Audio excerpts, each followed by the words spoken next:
Happy Monday and welcome to Yahoo Sports Daily. She's Caroline Fenton. I'm Jason Fitz. I can't imagine what we have to talk about today. Seems like it was a wildly slow weekend in sports and not much really happened other than chill. A historic game set. Yeah, that's fine. I'm still trying to figure out how to find my bearings after what was a wild, epic weekend. We're going to get to all of it over the course of the next 2 hours. But Caroline Fenton, let's start the show like we always do. 3 points. What is on your mind first, my friend?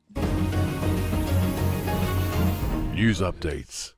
Like you said, it was a wild and epic weekend of sports and a wild and epic evening for the Seattle Seahawks as they took down the Commanders 38-14 on Sunday Night Football. And last night, Sam Darnold absolutely, positively could not miss. We need to be talking about Sam Darnold in the NFL MVP conversation. Last night, he had more touchdown passes than he had incompletions. He didn't throw an incompletion until the third quarter. Sam Darnold also threw 4 touchdown passes in 4 minutes, capitalized on 2 of the Commanders' turnovers in the second quarter. Sam Darnold, that Jackson Smith and Jigba connection was just chef's kiss. Now, Jackson Smith and Jigba didn't find the end zone last night. He did pretty much everything else, but Sam Darnold also did find 7 different receivers. 3 of them had touchdowns, and the rookie Torrey Horton getting 2 touchdown passes. Plus, the Seahawks defense continues to be elite. They forced 2 turnovers of the Washington Commanders. They held the Commanders less than 300 total yards on the evening. Overall, the Seahawks look like such a complete team. One of the best teams, not just in the NFC, but in the NFL. But also some bad news coming out from last night's game as well. On the Commander sideline, Jayden Daniels suffered a gruesome elbow injury about midway through the fourth quarter. The Commanders were driving. They were in the red zone. Jayden Daniels rolled right. He got tackled, and his left elbow got kind of caught up underneath his body. It twisted incredibly awkwardly, and you could see him rolling around on the field, grabbing that elbow. Looked like he was in a lot of pain. And in post-game press conferences, it was confirmed that he dislocated that elbow. He'll be undergoing an MRI today to see the extent of that injury. The good news, if there is any good news in an injury like that, is that it wasn't his throwing arm. So recovery might look a little bit different than if it was, in fact, his throwing arm. But we send our absolute best to Jayden Daniels, who just continues to suffer injury setbacks this season. It has been pointed out to me in our ears by a great production staff that Sam Darnold is 25-1 for those MVP conversations. Maybe some shekels. It'd be worth a couple of shekels. Put a little shekel out there. All right, I'll get to my first point of the day, and it comes to a game that most of you may not have been paying attention to, but it was historic. The Jags beat the Raiders in overtime, and unfortunately I have to be the ones to tell you that, on a missed 2-point conversion because of a couple of things here you may not know. Remember that the overtime rules have changed in the NFL this year to match the playoffs. So what does that mean? That means that in overtime, the Jags got the ball first, and even the TV graphic was wrong as it said Jags score touchdown to win. Not so fast, my friend. The Jags went down and scored a touchdown, but now in the modern version of overtime in the NFL, each team is guaranteed a possession. So the Raiders then get the ball, march down the field, also score their touchdown, and instead of going for the tie, as rightfully it makes sense here, they went for the win. The 2-point conversion, they were not able to get that 2-point conversion to fall, and they, as a result, lose this game. Brock Bowers was massive. You know that if you played in fantasy football this weekend. He had an absolutely huge day, and the Raiders' offense looked completely different. But the other thing that you have to know out of this game is that Cam Little almost, it just didn't seem to resonate. My guy set a new NFL record with the 68-yard field goal at the half. In fact, the broadcaster said, it's good. There wasn't even an acknowledgement. I had to Google it. Was this actually the record? It was 68 yards. The Jags are at the spot now where if they even get the ball to midfield, they're in field goal range. Think about that as the playoff hunt comes down to the wire. May not be the most accurate kicker, although he did have a good game yesterday. But with a leg that can get you 68 yards and, frankly, would have been good for 70 or 71, don't even let the Jags get to midfield. Their passing game may not be fixed, but the kicking game certainly is. All right, Caroline, let's get to the biggest point of the day. The biggest point of the day belongs to the reaction of the game of the millennium. Oh, no, that's the World Series. We'll get to that in a minute. But Chiefs, Bills did give us an epic finish on Sunday. It just felt like one of those games, right? The Bills take a big lead, and then we just watched the Chiefs chip away and chip away. And somehow we see a missed field goal. We get the Chiefs get the ball with an opportunity from midfield to do the impossible. They cannot get the Hail Mary completed. The Bills come away with a big win. And I want to just throw a parade and say, but on this show on Friday, we said this game wouldn't really matter because it's not the playoffs. I looked at it and thought, nice win for the Bills, but I'm not suddenly changing the way I feel about either of these teams based on what we saw on Sunday. Yeah, and we kept hearing over and over again on the broadcast, whether it was the play-by-play announcers or whether it was graphics, a game and rivalry of the decade. Like, we get it. Thank you. We get it. It's the Chiefs and the Bills. It speaks for itself. We may have seen the best version of the Bills yesterday, offensively and defensively. With Josh Allen was doing only 3 incompletions on the day, I should say. They ran the ball incredibly effectively. 4 yards a carry. James Cook for 114 yards. I feel like that was the best ground game that we've really seen from the Bills, paired with an incredibly efficient pass game as well. It was probably the best version of the Bills' defense that we've seen all season long. That was one of the biggest concerns that I had about the Buffalo Bills being able to go the distance, about the biggest concern that I had about the Bills achieving those Super Bowl expectations that they came into the season with was, at times, really for a majority of the season, the defense has looked leaky. The offense has really had to carry a majority of that load. But yesterday, they made Patrick Mahomes' life hell. And when I looked at the box score, I don't think I realized how inefficient of a day it was for Patrick Mahomes. 15 of 34, less than 50% completion, 250 yards, no touchdowns, 1 interception. And the big explosive plays were there to be had for the Chiefs. And we saw that, especially on some money downs. We saw several 3rd and longs converted. We saw a 4th and 17 converted late in the 4th quarter. In the broadcast, they said that was the longest 4th down conversion of Patrick Mahomes' career. So the explosive plays were there to be had for Patrick Mahomes. It was just everything else. Whether it was short yardage situations, whether it was running the football, only 79 yards on the ground for the Kansas City Chiefs. And yeah, they were without Isaiah Pacheco, but the run game was not really effective at all for the Kansas City Chiefs. So it felt like this was the best version of the Bills that we've gotten all season long and the worst version of the Chiefs offense. Well, stop me if we've heard this before, but we all know the book on how to beat Mahomes is to knock the snot out of him. And one of the things that the Bills were doing were aggressively getting after him the entire game. Easier said than done. But, I mean, at some point, you think about Mahomes, who had 44% completion percentage. For comparison in this game, Josh Allen had 88% completion percentage, like literally double the completion percentage. And when the Chiefs got to Josh Allen stayed very cool, calm, collected, was able to find space in the pocket and still able to make very easy throws. So it just felt like Josh Allen was a step ahead of the pressure Kansas City was giving him. Conversely, that was the opposite for the Chiefs. It felt like when they got after Mahomes was running for life, trying to make some sort of a big play happen, and that's just not an effective way for them to run this offense. So, yeah, I think all of these are all real things. And Mahomes had a particularly off day at times, sure. But what hits me out of all of that is that you had him dead for rights. You had them back in the quarter. You had a massive lead. You had a day where you were getting after Mahomes, and then you still came down to the wire. Like, I don't want to oversimplify here, but like, I saw the graphic a second ago where Yahoo Sports said, will they meet again in the playoffs? Well, if you're the Bills, you better hope not.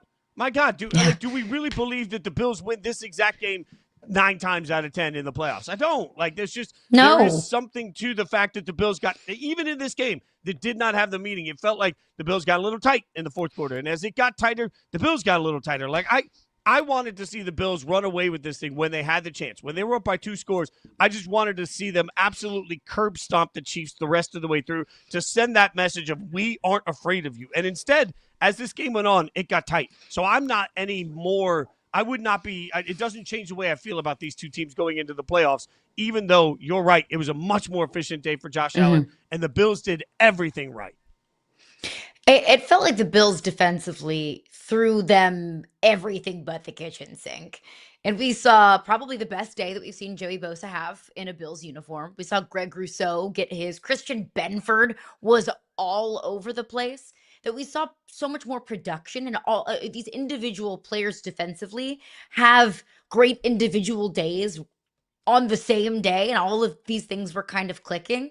The Bills' third down defense was absolutely fantastic. I mean, they held the Chiefs to, let's see, 3 of 13 on third down. They were throwing them so many different kind of looks. They were getting after Patrick Mahomes. So you also have to beg the question of, if they're throwing everything at the Chiefs in a one-score game, the Chiefs are going to be able to game plan for that if and when these two face each other at some point in the playoffs, whether it's the AFC Championship game or not. So I kind of feel two ways about it. On one side for the Bills, which gives me a whole lot of optimism, is we've seen their best defensive performance of the day against one of the league's best offenses in Patrick Mahomes and the Kansas City Chiefs.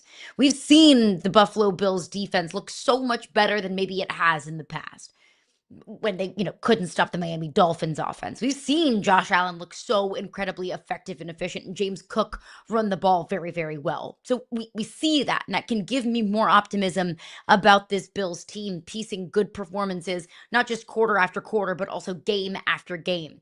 But also, if you want to look at it on the flip side, it's you see all these pieces clicking for the Buffalo Bills in all three phases, and it was still a one-score game.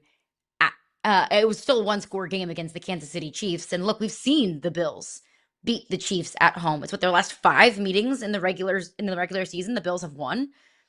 But I go back to what we talked about on Friday. Is this game really, in the grand scheme of things, doesn't mean anything? It's great that we feel great about the Bills waking up this morning on Monday morning. The Bills fans feel great about their team right now. That's all great and wonderful and all. There's value to that. But there are much higher expectations for this Buffalo Bills team. And their performance yesterday doesn't give me any more optimism that they can beat the Chiefs in the postseason, because they've beaten the Chiefs in the regular season before. That's the hardest part about this. Now, Kansas City is starting to get backed into a corner, and I've been ever the Chiefs apologist on this show, keep saying, hey, it's going to be right, it's going to be fine. There is significance to this loss for Kansas City in the sense that when you look at what's upcoming on their schedule, their next game will be against the Broncos. Keep in mind, the Broncos play Thursday night this week against the Raiders. So the Broncos will have the mini-bye to get ready for the Chiefs. So they got to go to Denver. Denver will be on more rest. Then they got to take on the Colts, and then they got to go to Dallas on a short week for Thanksgiving. So I know Dallas's defense is terrible, blah, blah, blah, blah, blah. But realistically, Broncos, Colts, Dallas, that's a tough three-game spin that we've got. They're going to play literally 3 football games in 11 days. That is a lot on the human body. That is a lot against those particular teams. Like the Chiefs, if there is any large consequence from the game, to me, it's that their wiggle room gets reduced even more. If the playoffs started today, they don't. But if they did, the Chiefs would be the 8 spot in the AFC, meaning they just miss out on the playoffs. They would not be a playoff team. So, look, there's plenty of football left to go. But that 3-game stretch, now that you're coming off a loss to the Bills, Caroline, has a lot more urgency to me. And the fact that they have 2 games left with the Broncos, that's pretty massive too. And it's not just the Broncos next week. They go to Denver next week. So, I mean, I'm not overly concerned about the Chiefs. I'll ask you, do you feel any different about the Chiefs today than you did going into the matchup with the Bills? No. I don't at some either. point, like, this was just watching how bad it looks at times. Like, this is what we always do with the Chiefs. We sit there and we talk about what doesn't look right, and then they win most of their games, right? Like, so at the end of the day, am I particularly worried about it? No. Mahomes is not going to have a 44% completion day very often. Yes, they got to figure out pass protection. We know that. And this is what happens when you take on a defensive line that disrupts that offensive line for a day. It was the Super Bowl all over again for 3 quarters. Watching Mahomes get badgered was just such a reminder that everybody in the AFC is sitting here saying, how do I get a quarterback that can beat Mahomes? By the way, the Bills have one. I think Josh Allen reminded, there are only 2 or 3 players in the entire league where you feel like when you have the ball, you have every advantage that Mahomes has. That's the Bills. Josh Allen is on that level. Don't get it twisted. But if you really want to beat the Chiefs, you don't need to worry about having a quarterback that's better than Mahomes. You need to worry about having 2 or 3 or 4 defensive linemen that can absolutely get after Mahomes. That's the way you beat the Chiefs, which is why I think it's so funny when most fans turn around constantly and say, we got to find a quarterback that can beat Mahomes. So that's not the answer. The answer is you need 3 guys on the defensive line that are having the game of their life. And then when they disrupt Mahomes enough, now you stand a chance. Jalen Hurts had to play very well to win a Super Bowl, sure, but that Eagles defense is why they won the Super Bowl. And last night, Josh Allen was absolutely incredible. He had an incredible football game. But to me, it's still the defensive line is the reason that you won that football game. So I think, did I learn anything about the Chiefs? No, unless the rest of the AFC can figure out how to get after Mahomes the way the Bills just did, which takes different personnel for most of these teams, the Chiefs are going to be just fine. Josh Allen is so good. Like, I know, hot take, breaking news, but I don't want that to just get overlooked in all of this conversation about, the Buffalo Bills postseason expectations or this game yesterday, because I don't feel like it's fair to just move on from or gloss over the day that Josh Allen had yesterday. He completed 23 of his 26 pass attempts. I mean, he added 2 touchdowns on the ground in addition to 1 through the air. Josh Allen is always so calm, cool, and collected. Josh Allen can seemingly make something out of nothing. I think we've just gotten used to that with Josh Allen. I feel like we've gotten used to that with some of these elite quarterbacks in the NFL. Patrick Mahomes the same way. That I think we need to take a step back and just observe and enjoy what we are seeing from Josh Allen. And look, it doesn't matter if it doesn't come up in the postseason. It doesn't matter if the Buffalo Bills continue to fall short of that. I understand that. The Bills have much larger expectations for this team, and they should. That is what Bills fans' expectations should be. I just want to take a second and just appreciate what we are watching week in and week out from Josh Allen. And it was so refreshing to me to finally see the Bills defense match, or at least get close to matching what Josh Allen offers this team offensively. Yeah, you're right. And by the way, I'm old enough to remember when there was a narrative that John Elway couldn't win Super Bowls until he did, right? And the whole time it's like, just appreciate John Andy Elway. Reid. I'm old enough to remember when there was a narrative about Andy. I'm old enough to remember when people said Peyton Manning couldn't win the big game, right? Like, until they win it, everybody seems to have that one. Yeah, but, man, Josh Allen, it's amazing because he is now, as you saw there, the MVP favorite. And if the season continues to go this way, we're just going to have to learn to have these conversations about Josh and Lamar and some of these quarterbacks that aren't just about Super Bowls. Because I can't tell you if the Bills are going to win the Super Bowl or not this year. I can tell you that Josh Allen is certainly deserving of being the MVP as much as anybody else in this particular season. So no panic for the Chiefs yet in my mind. But coming up, there is possibly some panic coming across two favorites in each of their conferences fall yesterday. So what's the panic look like for Indy, the Packers? We'll talk about it next.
The Steelers defense going full Undertaker, rising from the dead because everybody was declaring the Steelers' defense to be dead until yesterday. Yahoo Sports Daily, Caroline Fenton, Jason Fitz, Pittsburgh's own fans held a funeral for the defense in the pregame tailgating. Look at this.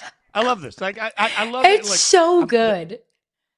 The coffin is well designed too. I like that. Like I like the the intricate detail on the just siding on the yellow and the inside. That's really well done. It's well done and it worked. Like here's the question: because it worked, do you bring the coffin back for every game now, Caroline? Like I'm not superstitious. I'm just a little stitious. This worked, so like, am I bringing the coffin back to every tailgate?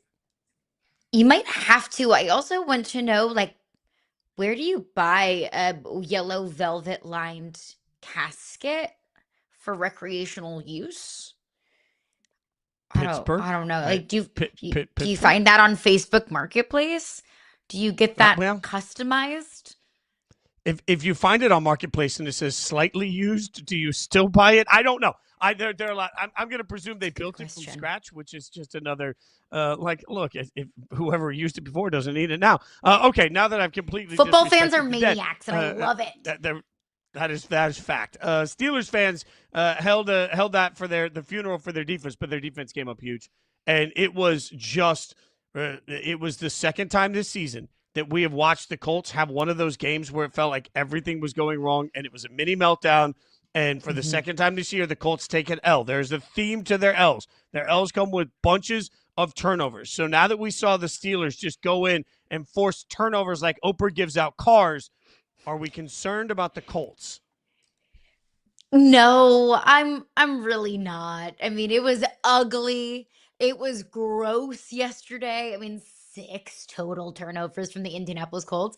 I mean, on one side, it's like 6 turnovers is disgusting. On the other, it's you turned the ball over 6 times and you still only lost by a touchdown. So, like, I don't know which side of the coin you want to look at it there, but still a gross and sloppy day for the Indianapolis Colts. And you bring it up that the one thing that the Colts' 2 losses have in common is turning the ball over. And that's true when they lost to the Rams earlier this season. But I also look at the games that where the Colts looked the worst, and that was the Broncos in a 1-point win, a game that really was a coin flip. Anyone could have won that game. It just happened to go the Colts' way.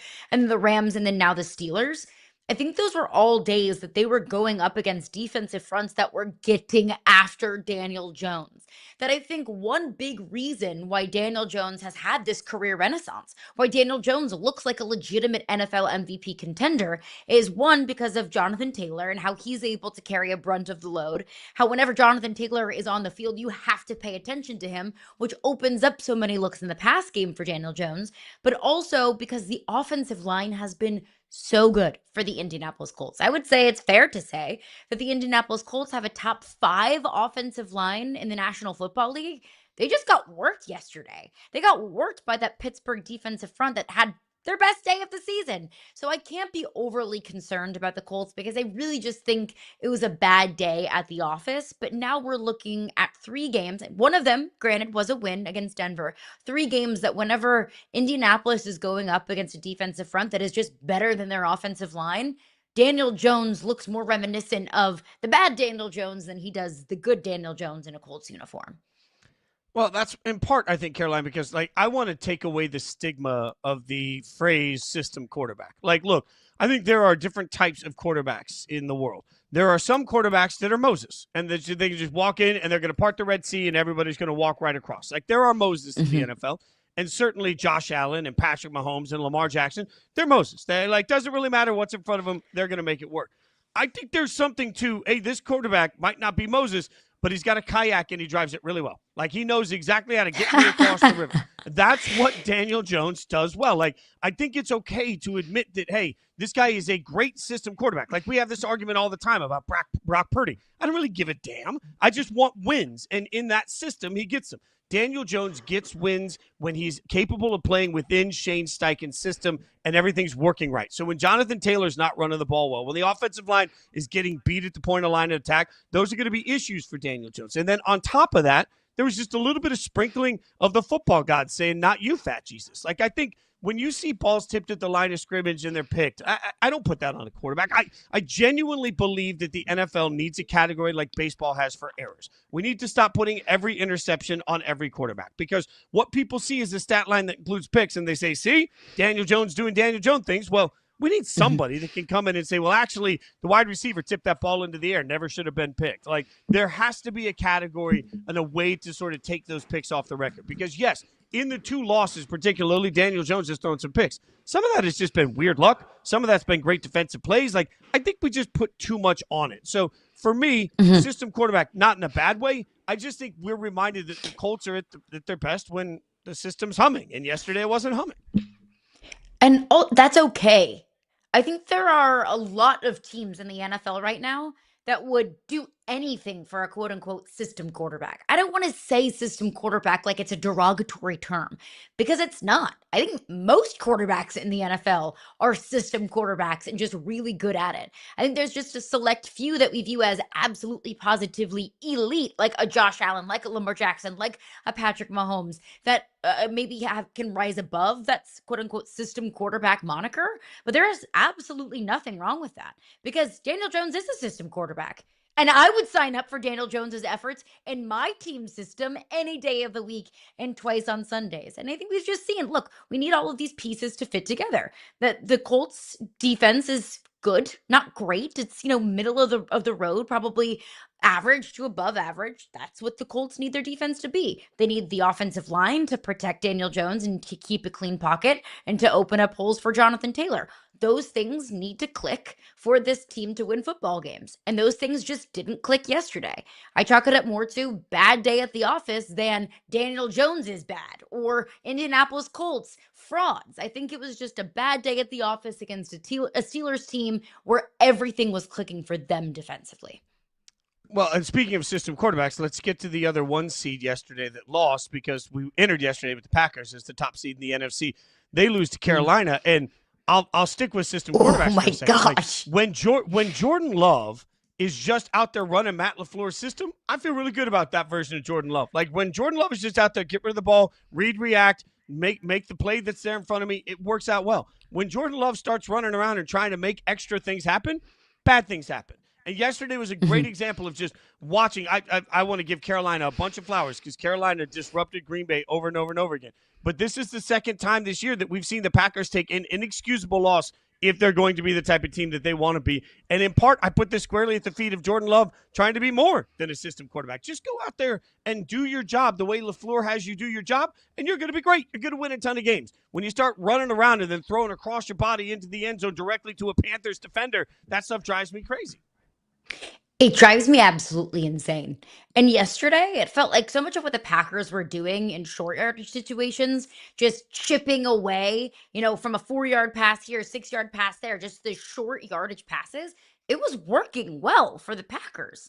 But it was when they were trying to take those shots downfield where things started to get iffy, when he started to put the ball in harm's way, or when things weren't clicking. So I kept saying, okay, just continue to do what's working. Just chip away at some of these short yardage situations. And if it's working, sure, you'll find yourself in 3rd and 3 or 3rd and 4, but you can overcome that. You don't need to be throwing, 28-yard bombs downfield on 3rd and short. You don't need to be doing that. That's not what your offense, what's clicking for your offense on that day. So it just continues to be inconsistencies from Jordan Love, where he'll look great some games, he'll look great some drives, and then he'll turn around and make such questionable decisions. And whether that's on Jordan Love, because it's my understanding that in Matt LaFleur's system and Matt LaFleur's offense, that Jordan Love does have a whole lot of leeway to make some pre-snap decisions. So I don't know if that's on Jordan Love himself. I don't know if that's on play calling. I don't know if that's on, Matt LaFleur. In this instance, I think that everybody gets a little bit of a slice of the blame pie. But it was a very questionable and head-scratching day for Green Bay. And I don't blame Packers fans if they're just so frustrated with this team and the inconsistencies that we've seen from them. But I have to give Carolina credit, because Carolina capitalized on the Packers just poor decision making. Rico Dowdle continues to run the rock like crazy. And I can't wait until we talk with Frank Schwab tomorrow for his NFL power rankings, because I was telling him, give the Panthers more credit, give the Panthers more credit. And he better be giving the Panthers credit this week for going on the road at Lambeau when the Packers were wearing those ugly uniforms and finding a way to win. I'm going to ask the guys behind the scenes. They just had the NFC North odds up in this division. I want to pop them up real quick. I just want to say this, if we can pop them up. When we came into the season, one thing that I stressed was that there was a significant yeah, but for each of these teams. Yeah, but can Jordan Love be that guy for the Packers? Not sure. Yeah, but the new coordinators for the Lions. Yeah, but Caleb Williams. Yeah, but J.J. McCarthy. There was a significant yeah, but it's part of the reason that as we came into this season, I said I wasn't sure if the NFC North was really going to be as great as everybody else said it was. Look at those records now, and while it's a very competitive division, we're still trying to figure out exactly who the hell these teams are. You were 1,000% right. And in the meantime, to your point on Carolina, we're going to have to start paying attention to the Panthers. At the very least, the Panthers have now joined the middle class of the NFL. At the very least, it's time to stop pretending that they're part of the doormat and start acknowledging, like, what we want to see from teams that are trying to go from terrible to good is we want to see that moment where there's enough bankable talent that you say, yes, I see foundational pieces.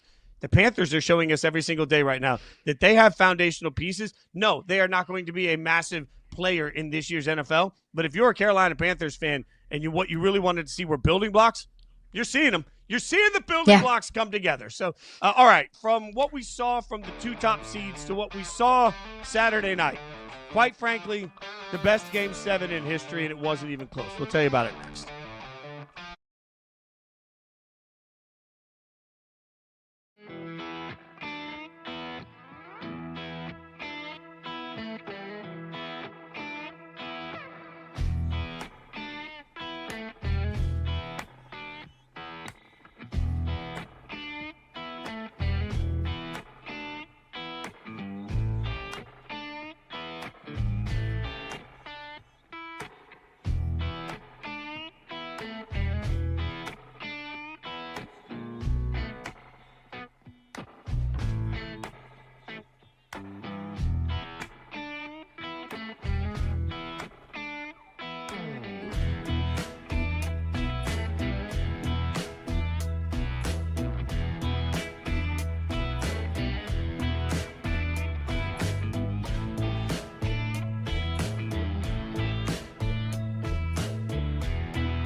It was, without question, the greatest Game 7 I've ever seen in my life.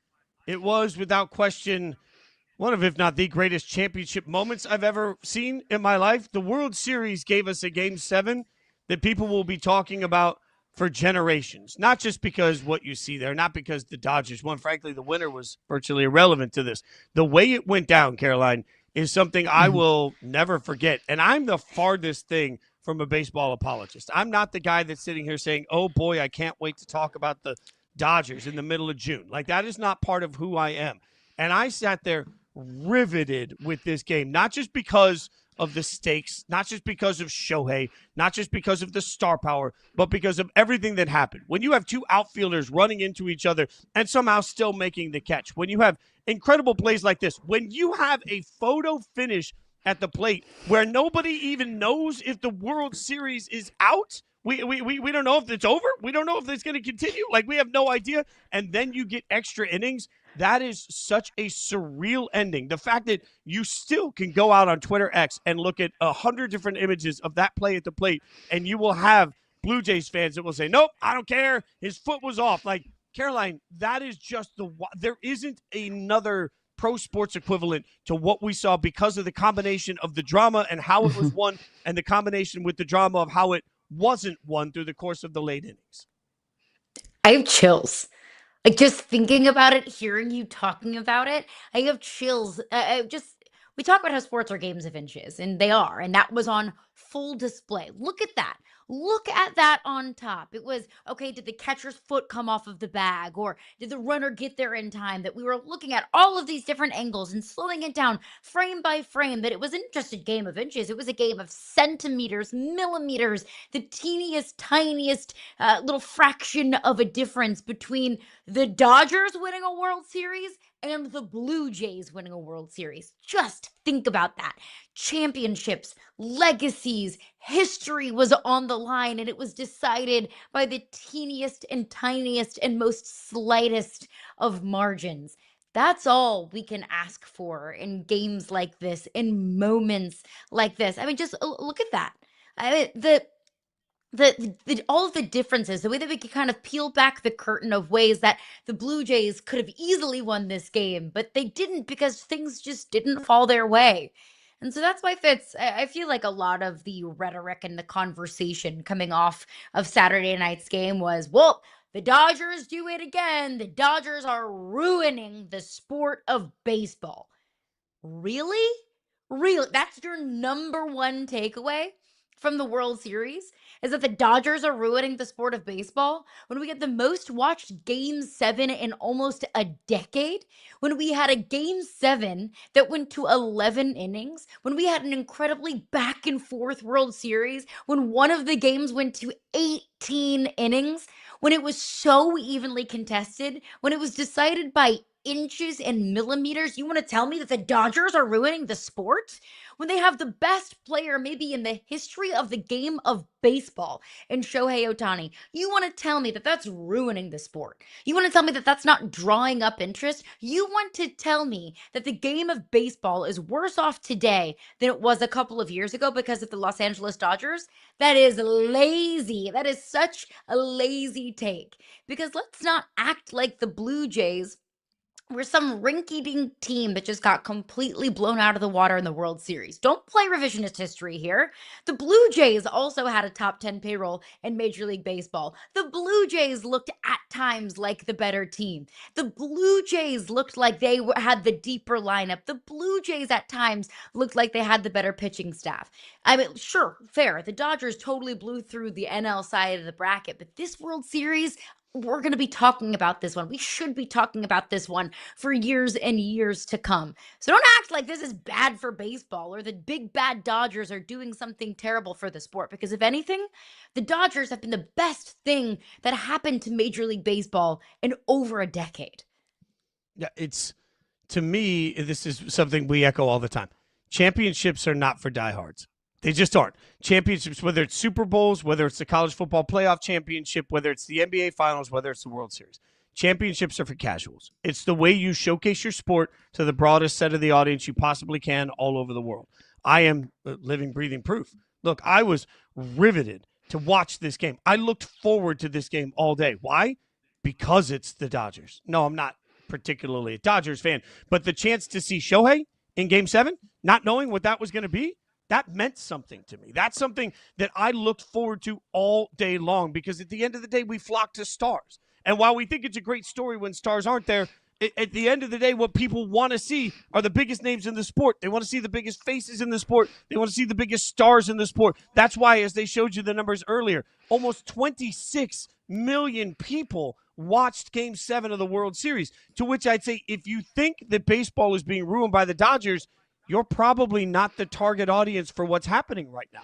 Because at the end, when it's all said and done, what has to happen is growth for your sport. And I watch like a lot of bar rescue. Like I watch a lot of bar rescue. John Taffer out there always yelling, right? And the number of times John Taffer will start messing up a menu, and you'll hear somebody say, "Well, we don't want to lose our regulars." And John says, "Hey, if you had enough regulars, you wouldn't have me here right now." Restaurants never want to hear that, but that's reality. The whole process of championships is about building past just your regulars. If you're a diehard, lifelong, generational baseball fan, most of you are going to stick through because it's in your blood, just like I'm a lifelong, diehard Raiders fan. I can't just turn that off, right? Baseball is going to rely on most of you sticking around. But whatever percentage of fans they lose because they think baseball is being hurt by the payroll of the Dodgers, they're gaining times how many? When you start talking about the global impact of Shohei, according to a quick Google search, Shohei made so much money for the Dodgers in his first year with the Dodgers, he actually earned outside revenue that was equivalent to his entire contract.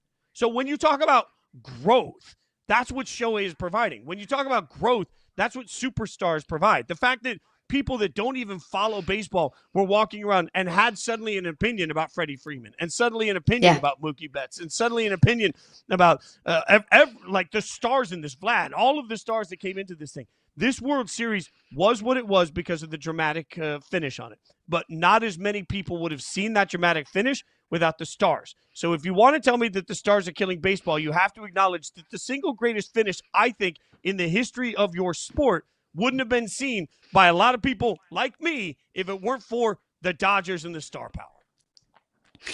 And I'll add on top of that too.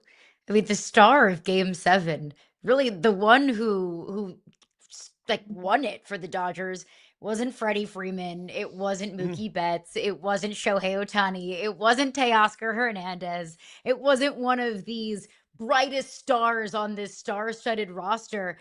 It was Miguel Rojas. And I love that. I think that makes it even better. That's another point that I would tell people that say, oh, well, it was just, the Dodgers are ruining it. Well, Miguel Rojas was such a fun story of this game, that Miguel Rojas hit a home run late in the game, and Miguel Rojas made that incredible defensive play at short when he threw it home, and that caused all of the controversy of was he safe at home? Was he not safe at home? I mean, if Miguel Rojas is just a millisecond later on that throw, the Dodgers don't win a World Series. But he made such a great play at shortstop, and you could tell after he threw that home, he had his hands on his knees and he was breathing heavy, like looked like he was about to throw up, because I'm sure he was like, oh my gosh, what just happened? So I think that just adds another layer to it that I kind of love, that it wasn't, it wasn't the Freddie Freemans, it wasn't the Mookie Betts, it wasn't the Shohei Ohtanis. As wonderful as they are, it was Miguel Rojas that really kind of saved the day.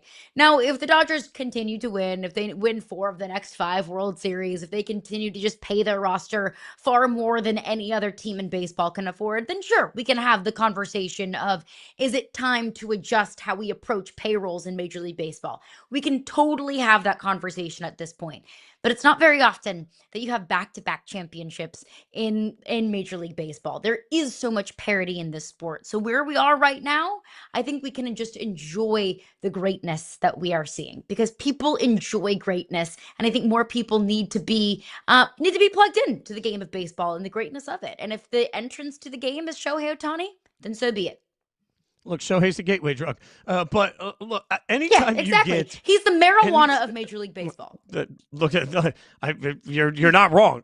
Anytime you get once-in-a-lifetime sports moments, you celebrate it. And that's, again, I remember when Kirk Gibson, we all remember, if you're my age, that Kirk Gibson moment running the bases and limping his way through it. Like, there are certain baseball moments that become iconic, and no matter where you were, no matter what you're a fan of, you remember them because it resonates to where you were in that moment and what it felt like to watch that team or that player or that accomplishment, and it sticks with you. To me, what happens long term from a game like what we had Saturday night is that there's a bunch of people that fall in love with baseball for the first time. There's a bunch of people that fall in love with baseball again. And to your point, Carolina, and I think one of the most impressive things about this, I've said this several times over the last couple of days, every at-bat was its own mini movie in this one. And you felt how much it meant to everybody. There's no way to give July baseball the same meaning as what we saw. Just like there's no way to give December NBA basketball the same, meaning that the NBA finals have. But when you see how much stress is on every pitch and every swing and how much it matters to every athlete. What do we want? 99% of the time as sports fans when we're watching these things, we want to feel like the players are living and dying with every single play. And Game 7 epitomized that. Like from the outset, what made it so impressive to me, what made it so connective to me is that you could feel the angst of every at-bat for hours. And that's something that I think it gravitates people to the sport. It makes people want to watch more of it. I'm bummed there isn't another World Series game tonight, somehow, some way, because it's still just like hits my soul what we saw on Saturday. And that I don't there's a time and place to talk about the money of the Dodgers. Right now, I think baseball should just be taking a victory lap for what they won in the court of public opinion over the course of the last week. And with that being said, all of that of how exciting the series was and how much I loved it, my heart absolutely breaks for Blue Jays fans. My heart breaks for that team that you were so close. So it would have been the Blue Jays' first World Series in my lifetime. And they were so close. I think there's something that is extra painful about being right there and just falling short. So I hate that for Toronto fans. I really, really do. I hate that this, dynastic run for the Dodgers comes at the expense of a team that has been so easy to root for in the Toronto Blue Jays. But that team is special. And if they maintain that team and maintain that sense of magic that they had this season, they'll be right back there next season. In Vlad, we trust. All right. Unfortunately, we don't get to break down any more Major League Baseball for a while, but we do get to break down some of what we saw yesterday. The Bears win in a shootout. But are we confident in Chicago?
It's sick. It's sick to lose like that. It's sick. That's what happened. So we got to own it, and we got to keep finding ways to improve and keep finding ways to find a win.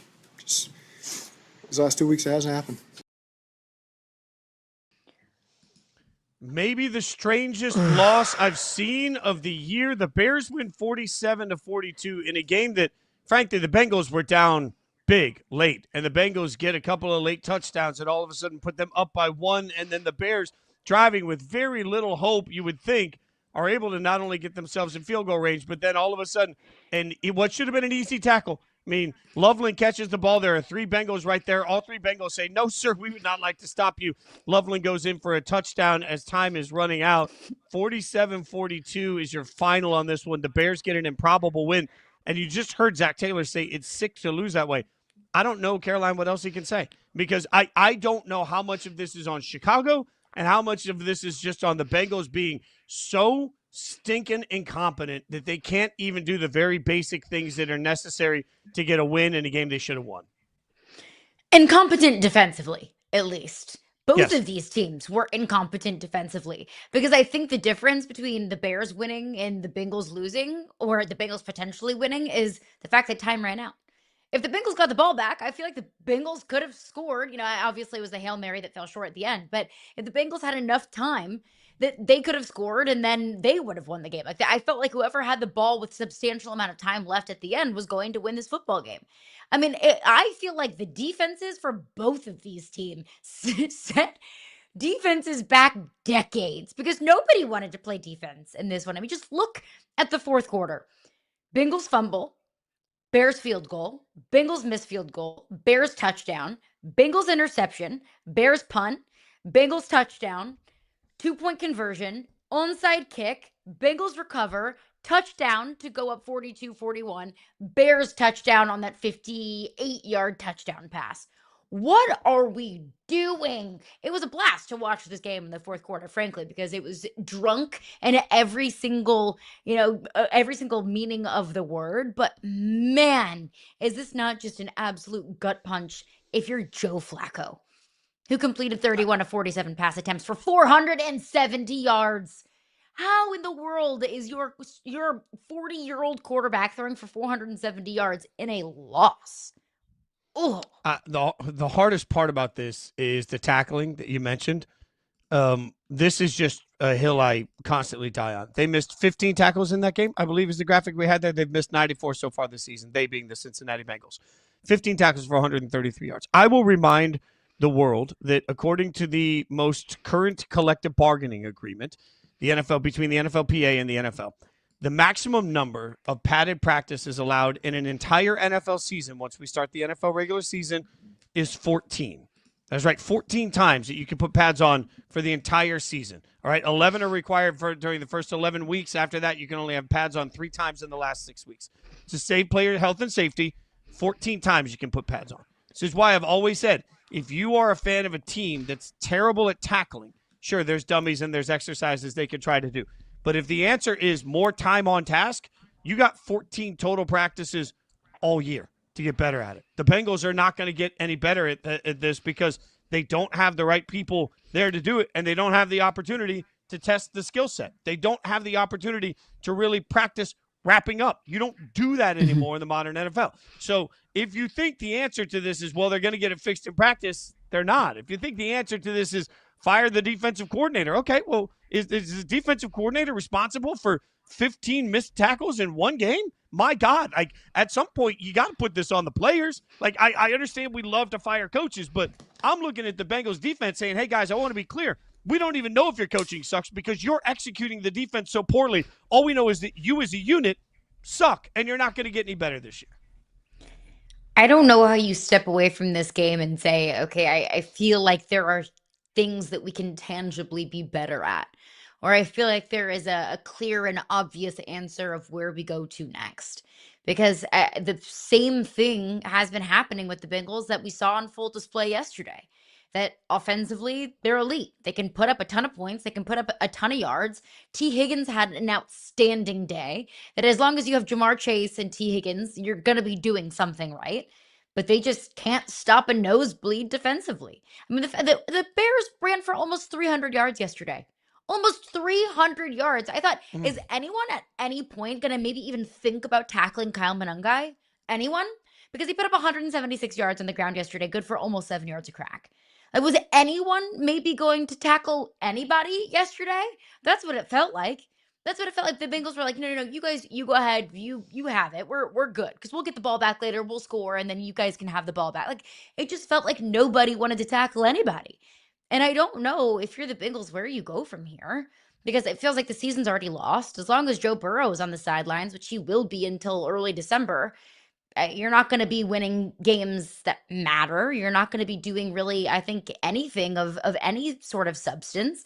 So it just feels like you continue to watch these efforts from the Bengals fall short. I mean, in the NFL, when you put up 42 points and 470 yards through the air alone, that's a game that you should win. Oh, in what world do you put up 42 points in the NFL and lose? That's just such a helpless feeling for this Bengals offense. And Jamar Chase even said it after the game. He was like, and I don't want to say anything that's gonna get me in trouble with the guys, that play on the defense. And I don't think that he's wrong in saying that. Normally, I'm never a proponent for throwing teammates under the bus. I feel like Jamar Chase, T. Higgins, Joe Flacco, they have every right to throw their defense under the bus because their defense cost them a game that they should have won 99.9% of the time. So the Bears get the win. That's not the only NFC North outcome of significance yesterday. J.J. McCarthy in, and I'm going to create a little show beef because I've seen the clip this morning with Football 301 where they were questioning a lot about J.J. McCarthy. And obviously, Nate Tice and C-Mac do great work together on Football 301. You should check that out every Sunday when they react to games. But they felt like J.J. McCarthy looked scared and looked overwhelmed, I think is the word that they used. They didn't like it at all. I thought J.J. McCarthy played a really good game. And I'm just going to disagree in wholeheartedly with everything they said there because to me, what J.J. did incredibly well was he used his legs when he needed to. He extended plays when he needed to. He made the accurate throws that were there for him to be made. And then when it wasn't there and it wasn't easy, he threw it away. Look, at the end of the day, we have to remember that he's played 6 quarters coming into last night. So he has no time on task. And so what we need to be judging this against is, let's say, the first 5, 6, 7 games last year of Jayden Daniels' career, when there were plenty of people saying, why is Jayden not pushing the ball past the line of scrimmage? Why is Jayden throwing everything close to the line? Why? And the answer was because Cliff Kingsbury was letting him get comfortable with the speed of the game. While I understand, and C-Mac kind of said, why are we using kid gloves with JJ? I don't think we're using kid gloves. I think we're using comparable gloves. At some point, we have to acknowledge that a rookie quarterback that's played 2 games probably isn't going to be the guy that you want pushing the ball down the field 15 to 18 yards on all of his throws. You want him to be smart about when he takes chances. I thought JJ was great yesterday. I thought it was a big win for the Vikings in that process. He took some big learning steps forward. I walked away feeling better about Minnesota, especially because JJ was efficient enough in that game and wasn't afraid to use his legs, didn't make a lot of dumb mistakes. I feel like the Vikings deserve some praise today. 1000% they should. And did J.J. McCarthy look like a seasoned vet out there? No, he didn't. Of course not. But I don't think we should expect J.J. McCarthy to look like a seasoned vet out there. I mean, going into that game, he had played, 6 quarters in the National Football League through 2 years? So let's pump the brakes on expectations for J.J. McCarthy looking calm, cool, and collected in the pocket. But what I think that we saw yesterday for the Vikings was the perfect formula for success for J.J. McCarthy. Because I felt like Kevin O'Connell gave him just enough and he let the rest of the team take care of business.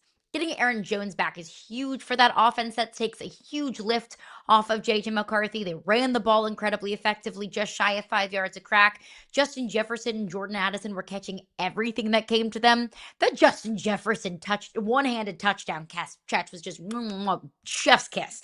A reminder to all of us why Justin Jefferson is considered one of the best, if not the best, receivers in the National Football League.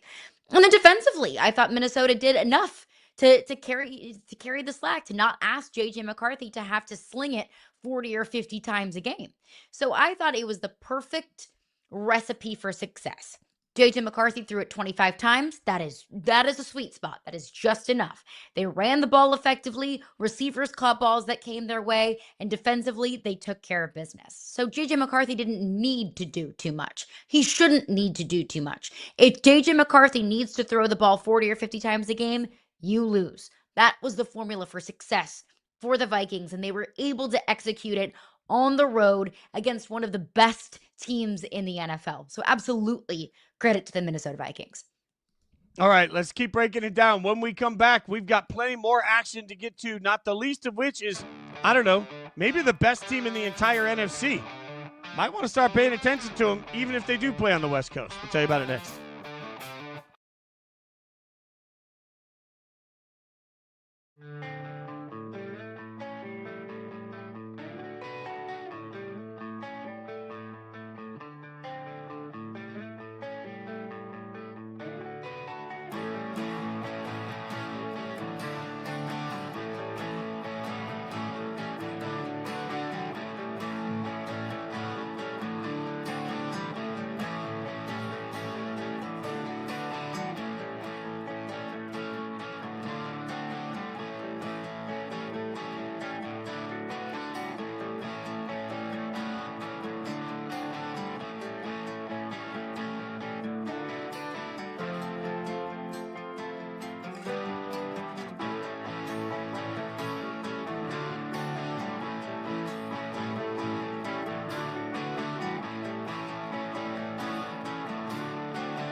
Welcome back to hour number 2 of the Monday edition of Yahoo Sports Daily. She's Caroline Fenton. I'm Jason Fitz.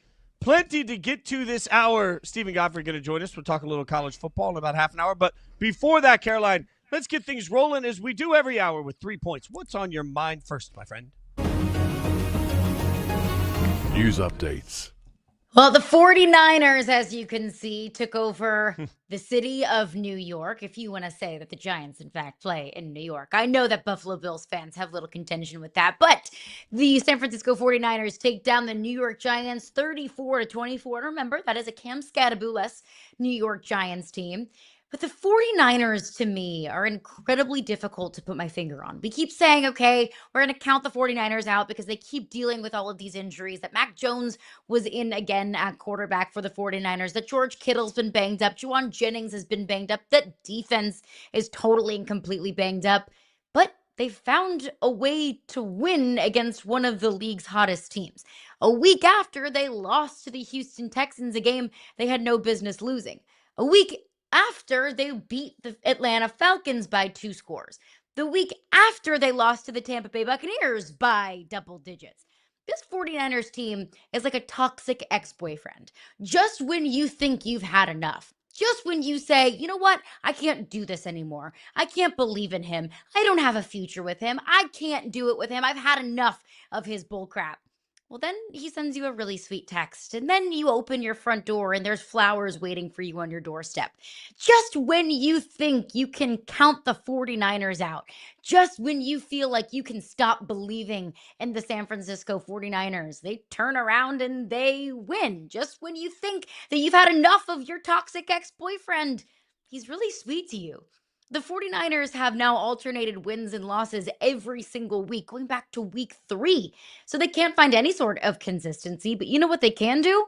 Find ways to win inexplicably at this point. Because don't look now, but the San Francisco 49ers, although they're in 3rd place in the division, they're 6-3. And yes, they play the Rams next week, but they beat the Rams earlier this season.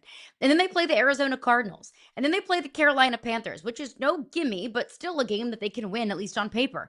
And then they go to Cleveland and take on the Browns. And then they host the Tennessee Titans. 2 bad teams. And then they get the Bears later in the season. So it doesn't matter if the San Francisco 49ers are the face of inconsistency. It almost feels like it doesn't really matter that the 49ers are completely banged up and down the roster. If you just look at the rest of their schedule, it feels like the 49ers could limp into 10-7 or 11-6 and find themselves in the playoffs.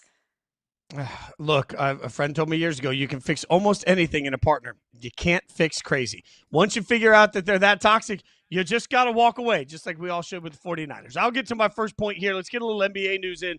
For anybody that didn't see this yesterday, Ja Morant suspended for 1 game against the Raptors yesterday. The Grizzlies suspending him for conduct detrimental to the team. Now, suspension's not new to Ja, but at least this one didn't involve guns. Look, at the end of the day, what we do know at this point is that Friday night, after the loss to the Lakers, the coaching staff, they got into Ja a little bit about his leadership. And they talked about it in the post-game exchange. They talked about the leadership, needing him to be bigger, needing him to do more. So when he was asked about it, his response to that was, according to the coaching staff, probably don't play me, honestly. That's basically what the message was. It's cool.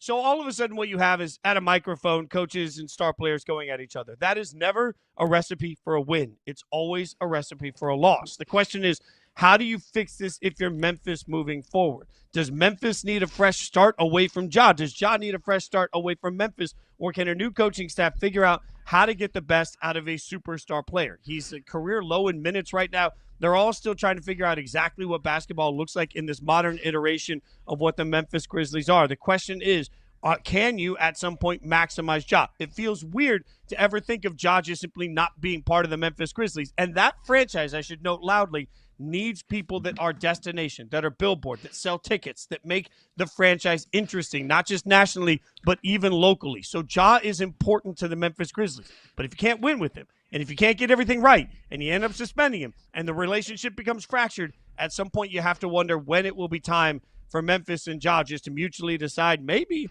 it's time to move on. All right, we're going to move on now, get to our main point of the hour. And it looks like we've got total chaos. We're gonna do. Are we doing Godfrey right now?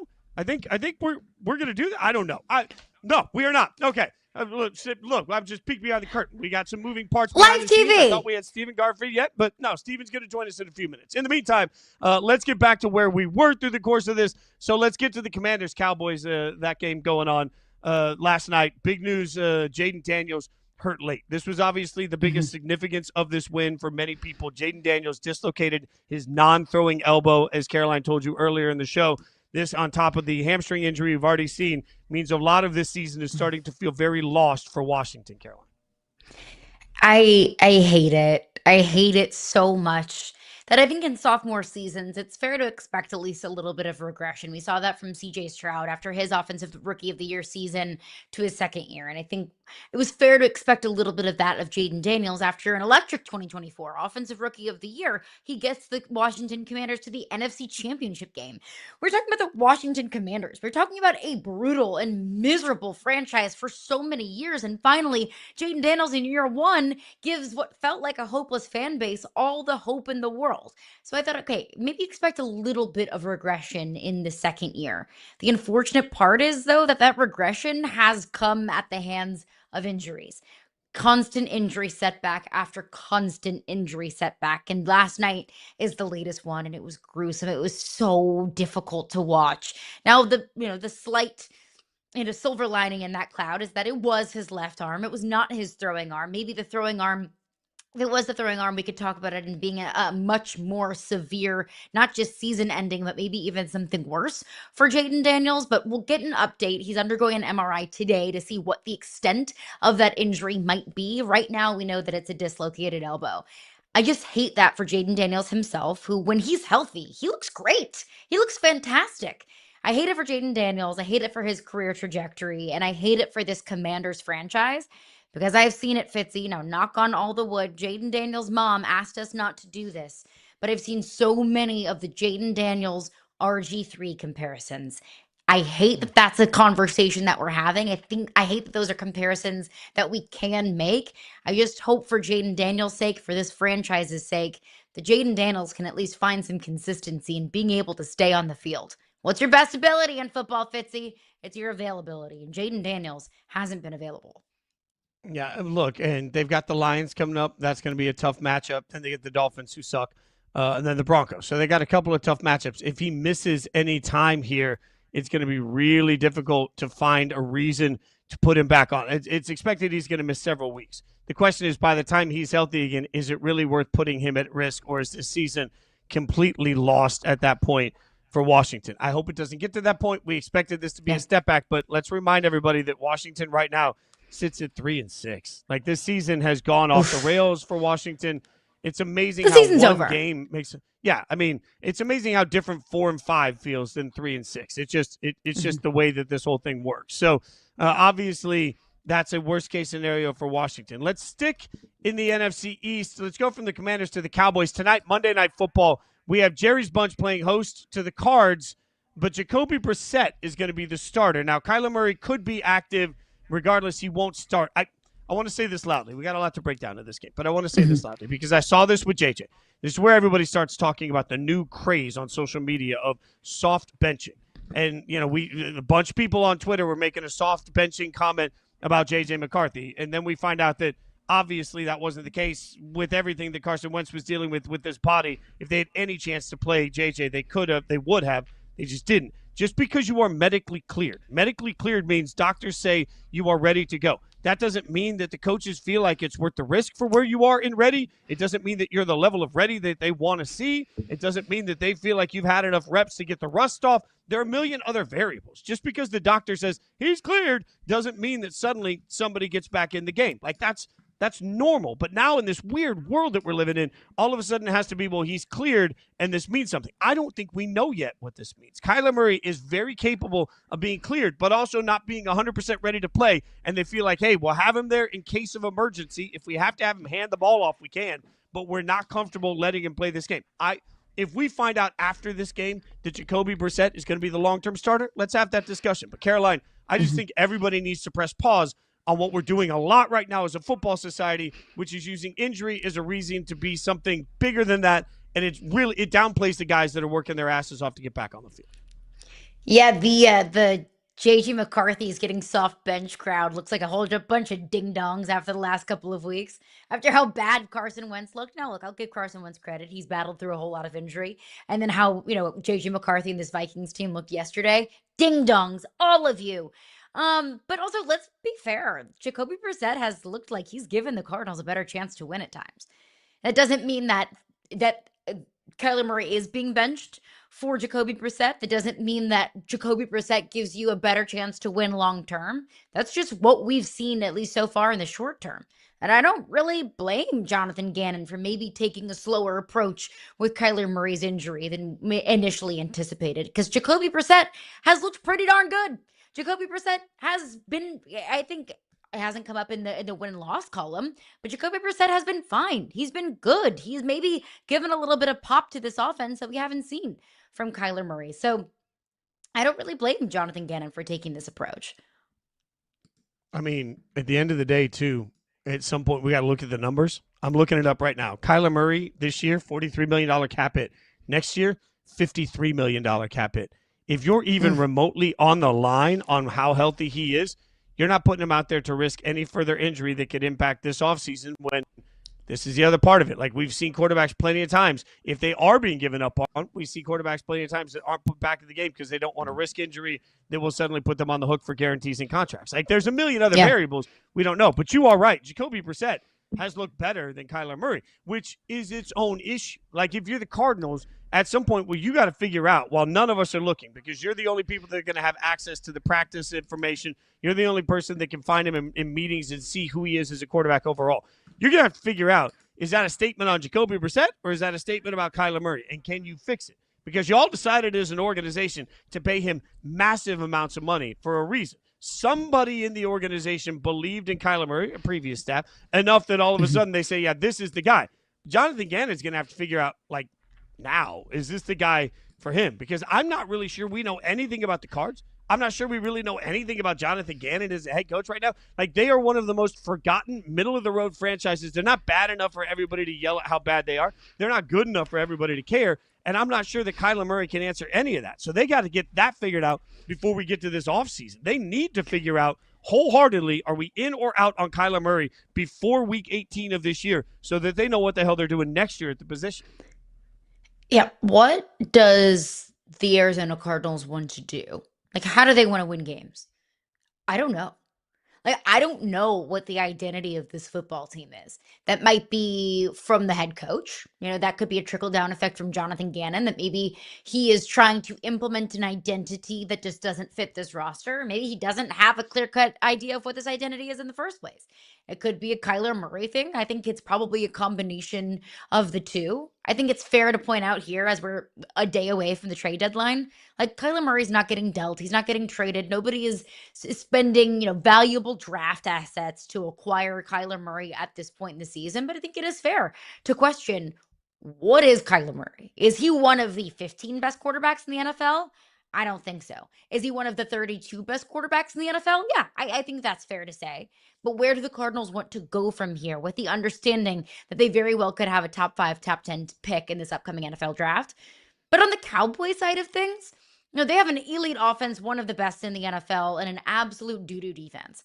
Is there anything that could happen tonight that you think could shape the way the Cowboys want to approach these next few hours of the NFL trade deadline? I think a loss would make them more hesitant to do anything in this trade deadline. I do think that, but realistically, no. I just don't think we're going to see something out there that tempts Jerry into. I think Jerry has given us a message. We often don't like to actually listen to the words that Jerry says, but what has he said repeatedly over the last month? No one player is going to fix this. If we were looking for somebody, it probably wouldn't be a pass rusher. We understand that we need more help than any one person can get. It's going to take an offseason. These are the things that Jerry's been saying over and over again, and I think he's right. So frustrating, though. Because it's one thing to swing and miss, but it's an entirely different thing to not even swing at all. Yeah, but what if you look around, at some point you just got to take it day by day. Like, Jerry Jones is the equivalent of somebody that woke up one day and realized they put on 50 pounds. Like, you ain't going to lose that 50 pounds in one day. Like, you're just going to have to do it. You're going to have to crack away at it, chip away at it, week in and week out, you're going to have to go to the gym, and it's going to feel worthless half the time when you're on a treadmill and you're like, I still have 48 pounds to lose. That's their defense. They put on Christmas fluff in the form of 50 pounds, and now they got to chip away at it. Like, it's going to be a slow process. One trade, by the way, did happen today. We're 24 hours away from the trade deadline, sticking in the NFC East. The Eagles land Dolphins edge rusher Jalen Phillips for a 2026 third-round pick. It should remind everybody here, Phillips is in the last year of a deal, so this is truly just a third-round pick for a rental to come in and just augment your defense a little bit. The Eagles currently, if the playoffs started today, would be the 1 seed, and this is the third defensive trade they've made in the last week. So they are bolstering up their defense to get ready for what they hope is the Super Bowl run. Yeah, and the Dolphins are retaining a portion of Jalen Phillips' salary. So that's another reason why it's a third and not maybe a later round pick, is because the Dolphins are saying, okay, yes, we'll be on the hook for a portion of the money that he's owed. I think this is smart by the Eagles. Bolster up your defense. It's how you won a Super Bowl last season. I think this is smart by the Dolphins. I think this is the first of many dominoes to fall for the Miami Dolphins. Firing general manager Chris Greer last week was the first indication of, look, we're tearing this thing down. We have to restart and we have to rebuild and we have to accumulate as many picks as possible so we can kickstart that rebuild kind of. So I think this is smart on the Miami Dolphins. Their season is lost. Their team is so far gone, not just in the results that we've seen on the field, but really off the field as well. You know, the fact that it just feels like the coaching staff isn't getting through to the team. It just feels like a very listless team. What Tua's staying at the podium talking about how there's no leadership within this organization. I said last week the Dolphins need to tear everything down, starting with the general manager, going all the way down through the roster. So now that they've traded away Jalen Phillips, I wouldn't be surprised to see maybe Jalen Waddle come up in some trade conversations. I don't think anyone on this Dolphins roster is safe from a potential trade, and that is smart on the Dolphins' behalf. Yeah, they told you when they fired their GM that they believe that the players in the building are not good enough to win. So now, of course, if they don't believe those players are good enough to win with, you're going to listen to every trade offer you possibly get throughout the course of it. So if there's any additional breaking trade news, we will keep you updated on it, because we're here not only till 11 today, but we're here tomorrow morning for all the chaos of the actual trade deadline date. Coming up next, though, let's get into some college football with one of our favorites, Stephen Godfrey, going to join us. We'll figure out the hell Auburn's doing with the no head coach now.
Oh, November got him like that would be Stephen Godfrey tweeting out a picture of Mr. Freeze with the slippers. Oh, that is so well done. Go check out the College Football Inquirer's thoughts on the firing of Hugh Freeze at Auburn. Yeah, do you have those slippers? Do we Oh own God, slippers I like that? wish. I would have No? them. I would somehow fit them into the frame on air right now. No, absolutely. I do not own them. But isn't that just a warm, like we're just a couple days past Halloween. You know, I got little kids, so we still dress up. And I thought, well, that's apropos, right? Look how calm he looks. That's a man with a buyout. I'm sure Schwarzenegger never needed a buyout. But I mean, you know, I just felt like it was a good vibe yesterday. Yeah. Well, I mean, okay, $15.4 million buyout. That's nothing. That's chump change. So we'll do this really fast because I know we got a lot to get into. Was a little shocked that it was the full buyout stated. Thought maybe there would be some sort of behind closed doors, like reconciliation of saying it's maybe a medical retirement, maybe something's gone on in personal life. This is going to be my last season, and they would negotiate down or create some sort of mitigation. They didn't. Auburn, but I think mainly just because of how poor they looked on offense against Kentucky, they realized they could not drag this out any further. And so the deal is done. This was probably the worst kept secret, I think, of all the firings this season in college football was that Hugh Freeze we talked a lot about like James Franklin and stuff and how much money was spent on Penn State before he got fired and failing to deliver. A lot of money was spent on this Auburn offense. Did you guys know that my colleague on College Football Inquirer, Ross Dellinger, looked this up yesterday on our show? Auburn's scoring defense is amongst the top in college football. I don't think they've allowed more than 24 points this year. And their offense, which is supposed to be Hugh Freeze's specialty, by the way, I just want to point out, that man looks haggard in these photos that we're seeing on screen. Just absolutely burnt. This was a total failure. I don't want to belabor the point. This guy was supposed to be an offensive genius. He beat Nick Saban twice. That was the sort of calling card for him to squirm his way back into the Southeastern Conference against the wishes of pretty much everybody from Greg Sankey on down. He failed miserably. He failed totally. Auburn is still sort of in the wilderness after firing Gus Malzahn those years and then having the Brian Harsin era. All they have to do, guys, is hire John Summerall from Tulane, fix this, and try and regain some of their dignity in the SEC. Let me ask you this real quick. Okay, so if you had to, like you said on this show, there could be as many as 40 openings in college football this year, sir. Right? That's your quote. We don't know what those 40 are going to be, but when the dust settles, about what range does Auburn actually fall in? Is it like a top 1 to 5 job, a top 5 to 10 job, a top 10 to 20 job? Like, where is Auburn in the lexicon? Not of the bigs, but just of the entire, just absolute bloodbath we're about to see from coaches. Well, we haven't seen the governor of Alabama come out and declare some sort of purge level state of emergency, right? We have had no martial law. So correct, Fitz. But it feels like maybe we're acquitting ourselves a little bit better on the plains, which is so shocking to say that Auburn is acting better than anybody when it comes to booster doings. There is still a house divided within the group in terms of who's going to be making the hire. There is still faith behind the AD Cohen, which is something that didn't happen at LSU. You can see where I'm going with this, right? I feel like Florida probably is the cleanest path forward in the SEC. I know people want to say hey, where does this rank? Is this a top 5 gig? Yeah, right now it is amongst the 11, 12, 13 jobs, right? Right now it's a top 5 gig. What's important is who's available. Is this going to be a top 5 moment for the hire? And because there is a coach available in John Summerall at Tulane, I keep saying this guy's name because this is one of the worst kept secrets in the industry right now, that this guy at Tulane, formerly at Troy, which is in the state of Alabama, if you didn't know, an assistant in the Southeastern Conference at Kentucky and Ole Miss. This guy's ready-made for an SEC job. He's a defensive-minded guy. He's got Pat Dye vibes. It's hard to say, alliterative. At Auburn, this could be an easy hire. Now, when you look at LSU and you look at Florida, there isn't quite the turnkey solution at those jobs, which is why Florida's probably a better job. LSU, when it's semi-sane and they're still acting like they're a functioning state in the United States, that's a better job. Penn State's probably a better job. But the difference is right now, this is not a bad team. This is not a bad roster. They have a bad record and a horrific offense, but that's because of the guy that you just fired. I think you could actually hit the ground running and maybe of all the open jobs right now, really flip this thing faster than some of those gigs. So we talk about Auburn and LSU and Florida and Penn State, all of these openings around college football. That's not the end of coaches that are on the hot seat. Dabo just lost to Duke in a season that has been absolutely brutal for Clemson. Mike Norvell has had yet another brutal season at Florida State. Yes. Luke Fickell at Wisconsin. I feel like it's when, not if, with Luke Fickell. Of those three coaches that have not been fired yet, but are very much so on the hot seat, how would you rank those three in terms of, number one can get things turned around and should get a second shot versus that guy's a dead guy walking? Okay, start, bench, cut. All right. Okay, I can do this. Maybe. I'm going to shock the world and say let's cut Dabo. 2-time national champion. Do we have the B-roll from Saturday? Do you like a guest coming on and queuing up B-roll? Do we have the footage of of Dabo kind of losing it on his players? I don't know. We talked about this. What I have seen from Dabo this year is a version of the Mike Gundy, almost like disassociation. A guy who at one time was one of the best, considered one of the smartest minds in college football, looked completely out of place.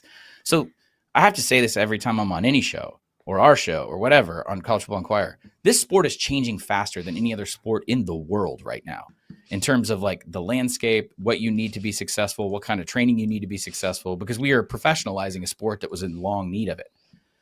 Dabo looks like the guy who, well, he doesn't look like it, actually scratch all that. He has said before he did not want to be a part of this world. He did not want to be a part of player compensation. He did not want to be a part of the portal. He did not, we're going to do it better and different at Clemson, and you guys are going to see. It hasn't happened.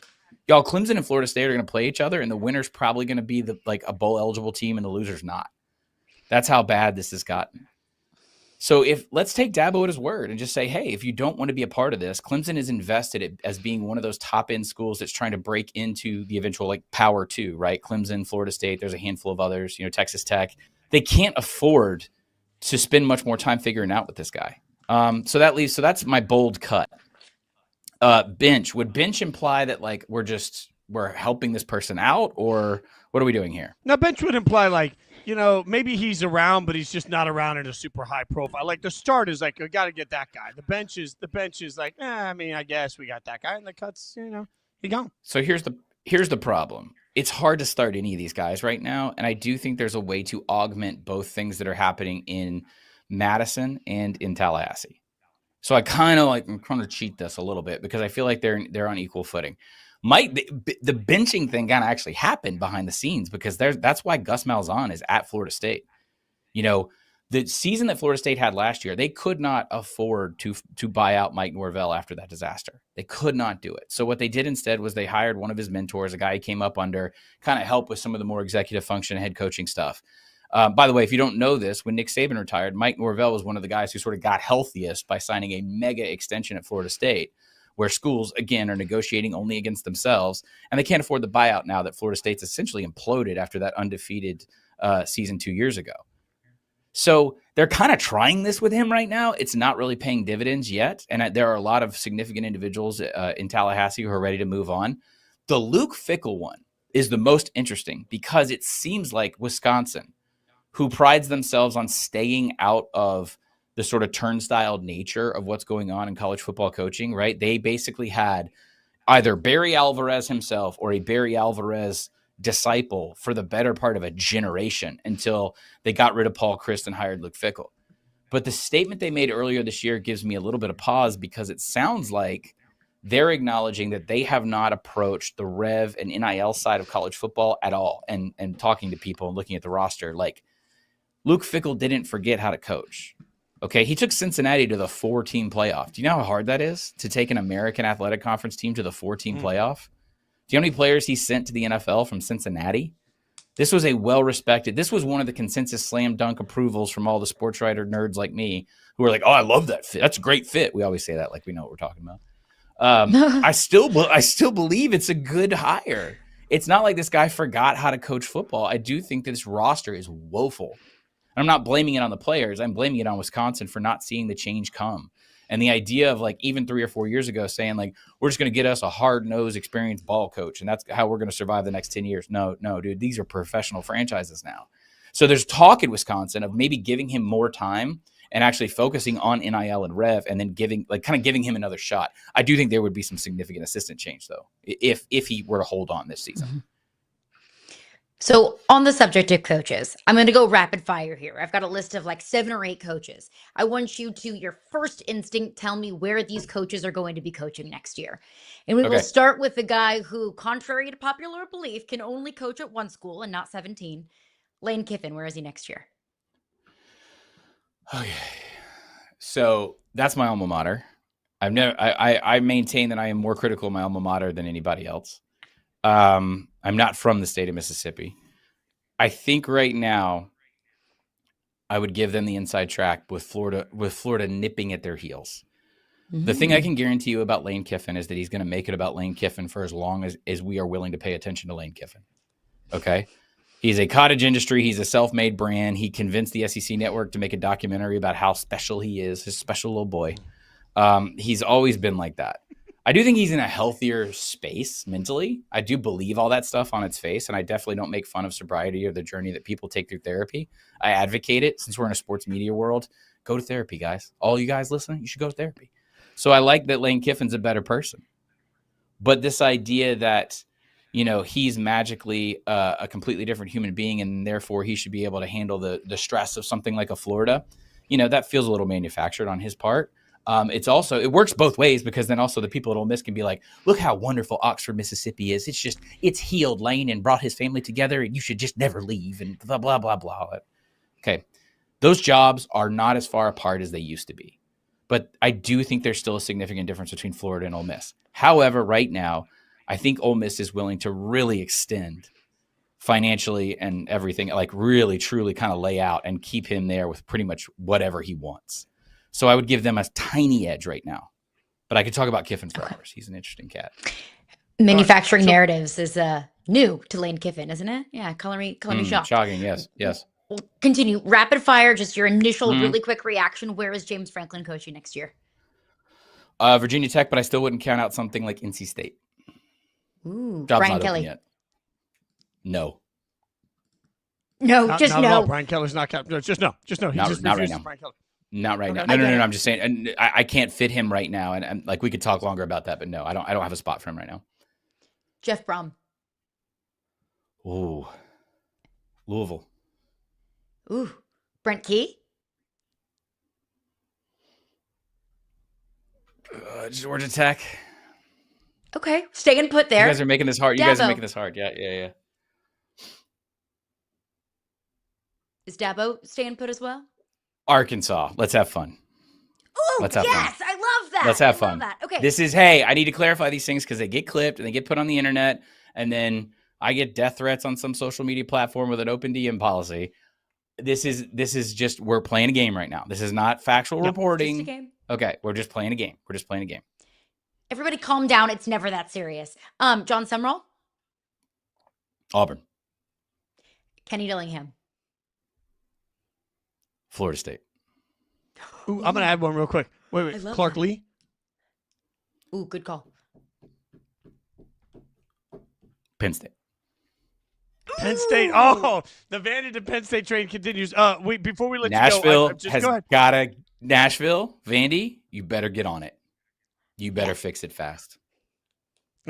Your mug, by the way, that you just You sent me a mug, right? Yeah. Well, no, we did not yet send you a mug. You didn't send me an address to send you a mug. I've got It looks amazing. Okay. That is, look, I love that you think that we would gift you a Post-it note mug for all of your time and appreciation. That I don't know how I feel about that. It's tea. All right, follow amazing. Look, it's tea. Sure. It's with a little splash anything in it. On follow him on Twitter X at 38 Godfrey. Yeah, no, I know that's check out College Football Inquirer, of course, on Yahoo Sports. Stephen, appreciate your time this morning. We're gonna get you that mug, and then you're gonna feel so fancy, brother. You know we appreciate you. We'll see. All right, folks. Thank you, Godfrey. Appreciate you. Out with us. All right, from college football to watching college football, you're stuck in the middle of an ESPN dispute with YouTube TV. I'll tell you about it next.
Just canceled YouTube TV and ESPN plus one, pay $150 a month and can't watch a rivalry game taking place 25 minutes from my house. Pure greed. That echoed the sentiment many of us felt over the course of the weekend as a distribution dispute between ESPN and YouTube TV has led to all Disney networks being taken off of YouTube TV while they continue to negotiate to try and find a solution. Now, ESPN did some smart things over the course of the weekend, Caroline Fenton, not the least of which was making Game Day available for free for people on the app and also streaming it on Pat McAfee's Twitter channel as a way to tell people, hey, you can still watch it and try and be the good guy in all of this. And frankly, I think I'm probably more equipped than most to understand this entire controversy, given the fact that I worked at ESPN for 6 years and I am a YouTube TV subscriber. So I get it for all of us. The answer here isn't simple, though, because if we're being honest for a second, companies don't like making less money. That's just not part of the lexicon for anybody. Yahoo Sports doesn't want to make less money. Everybody wants to make more money. And ESPN is spending more money than ever on rights to bring sports to all of us as fans. So when they continue to spend more money on rights, eventually they're going to want to get more money in order to continue broadcasting the way they broadcast. Now, YouTube TV, which I subscribed to when it was half the cost it is today, is going to eventually try to figure this out and then likely continue to raise their bill as well. But I don't think we should get one thing in this entire situation twisted. It's a win-win for ESPN. At the end of the day, as much as people complain about ESPN and as much as people complain about, oh, the greed, I can't believe they're doing this to me, you want to watch your favorite sports. You want to watch college football, and they know that. So what they did yet over the course of the weekend was they opened their app up to a lot of people that checked it out. And a lot of people are going to end up just signing up for the app. If YouTube has no deal, how many people are going to turn around and say, fine, I'm just not going to watch college football? That's not going to happen. How many people are going to say, I don't care about watching the NBA or whatever sport it is that you're watching on ESPN? At the end of the day, ESPN's going to either get subscribers or they're going to get more money from YouTube. And through all of it, they win. While all of us, especially people like me that paid for Sunday Ticket on YouTube TV, which means I can't cancel YouTube TV without losing that money that I already paid for Sunday Ticket. So people like me will have no choice but to pay for ESPN and YouTube just to watch the sports we love. We're the ones that are screwed, and the companies will, at the end of the day, all end up making more money. Yeah, and for people like me, the only reason why I have a YouTube TV is to watch sports. I don't watch anything else. I mean, I have Netflix and everything else for all of my fun TV shows. I don't watch live programming that's not live sports, and I don't think that I'm alone in that. I mean, it would be very easy for me to just cut ties with YouTube TV and say, okay, well, if you're not going to provide me 90% of the programming that I am paying you for, then what am I paying you for? So I think that YouTube TV absolutely is a loser in this, but as somebody in sports media, we do what we do because we want to serve sports fans. I try and wake up every single day, approach every single show or every single radio hit that I might do, and I say, how can I serve sports fans today? How can I make them smarter? How can I make them laugh? How can I make them think of things from a different perspective? I think that's how all sports media personalities and sports media organizations should approach their programming and shows with. ESPN and YouTube TV did not serve sports fans. And I understand that it is not YouTubeTV.gov. It is not ESPN.gov. Like, these are for-profit organizations. They exist to make a profit. They are at the top of their respective fields because of how much money they rake in on a yearly basis. I understand that. But when you prioritize money and greed over serving your customers who pay you for a service and you do not provide that service, then just understand that your good graces with those customers will be lost. That your identity and reputation in the court of public opinion will be tarnished. That if you prioritize profit over everything else, over serving your customers, you're going to pay for that when you no longer are serving your customers. I mean, the only reason I was able to watch games on Saturday was because I could log in with my parents' cable subscription.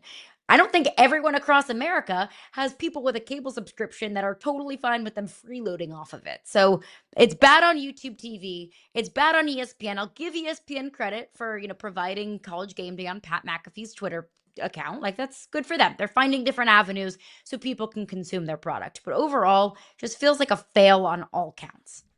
I mean, if we're being real, ESPN is water in the airport. You can't bring airport water in. You got to buy it when you're there. And all of a sudden, the same water that would cost you $4 outside is $15 inside. Why?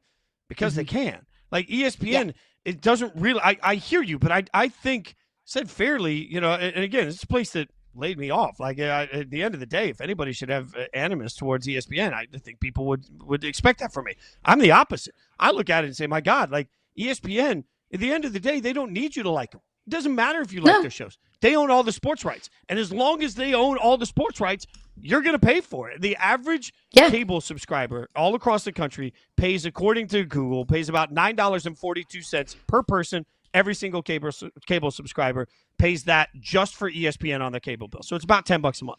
What a lot of people didn't realize is when ESPN first started ESPN Plus in the app, I hosted several shows on that at the time. When the app still first launched, they were charging $6 a month for the app. Well, every person that decided to buy the app instead of cable was actually costing ESPN $4 per subscriber. It was less than they were making on cable. At some point, that had to correct itself. You can't go to your board of directors. You can't go to your shareholders. You can't go to Disney. If you're Jimmy Pitaro, the head of ESPN, you can't go to Disney and say, I realize the NBA is more expensive. I realize all of the rights we just paid for the NFL are more expensive, but we're going to charge less so that YouTube doesn't have to worry about it. Or we're going to charge less because we want consumers to be happy. Like, the world just doesn't work that way. Like, this is inevitable because, Caroline, there isn't really a fix to it because at the end of the day, we are all in the airport. We want our water. Like, there's no other way for college football fans or NBA fans or NHL fans for any part of that package that's on there. Like, whatever sport you love, if ESPN is paid for the rights on it, your option is to pirate it and hope that works for you or to pay for it. And ESPN's just going to bank on the fact that at the end of the day, serving sports fans anytime, anywhere means however we want to do it. And if you come to our food truck, we're going to charge you whatever the hell we want to. Yeah, there's no brand loyalty in any of this. The only reason why a majority of consumers are quote unquote loyal to the ESPN brand is because of what you just said, because of their programming, because they own so much of sports that you are almost forced to be loyal to ESPN, whether it's college football or the NBA or college basketball or Monday Night Football. It's not ESPN in its entity that everyone is loyal to. It is just live sports and how valuable it is into a sports fan's life. Same thing with YouTube TV. The only reason why I am loyal to the YouTube TV brand is because they can offer me what I am looking for in live sports programming. If you can't do that anymore, then I'm not going to give you my money anymore. So it's really just no brand loyalty in the slightest. It's what can you offer to me? And YouTube TV will ultimately be the loser in all of this. No, 100%. When my Sunday ticket season is over, I'll simply cancel YouTube TV and just buy the ESPN Fox bundle. I'll be able to get my sports that way. I did see Greg Sankey tweet this. And Greg Sankey tweeting this blew my absolute mind as he went out there and said, problem solved. Plenty of options in this environment. Saved a bit while making the change as he shows he's upgraded his account to Disney Plus, Hulu, and ESPN.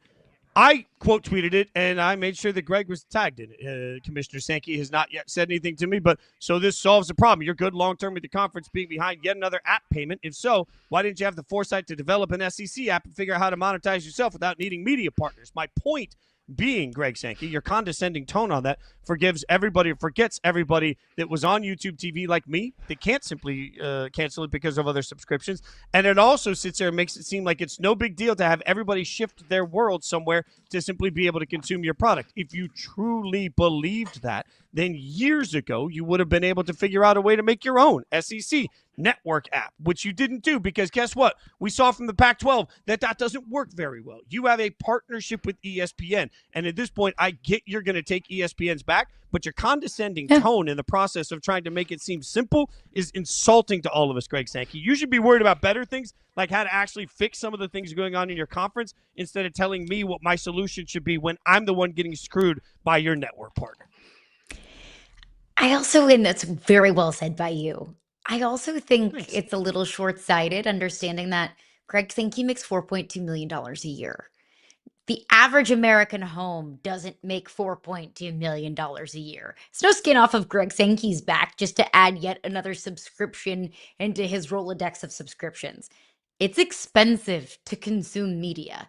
And the media landscape that we have now of you need Netflix, you need Peacock, you need Hulu, you need whatever streaming services exist out there. There's a cajillion of them, and they are all expensive and only getting more expensive. The average American household, I don't think, can go from spending $100 a month on YouTube TV and tacking on whatever, cost per month the ESPN, Hulu, and Disney bundle is. Let's understand that people are struggling out here, okay? It's expensive out here. It's not so simple for the average American to just make that leap without batting an eye. Yeah, and Commissioner Sankey using Twitter to use his platform as usual without actually having any sort of a hard-hitting interview with somebody that could call out some of the questions is par for the course for how he does business. All right, we'll keep moving now that I've gone after the commissioner of the SEC. Plenty. That's all I have to say about that. Plenty to say about vibe checks for some teams we might be forgetting about. We'll tell you about it next.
It's time for some football vibes. We're going to check in on some of the teams that maybe we should be paying attention to. Feeling how we feel about some teams from the course of the weekend. Let's do a little vibe check.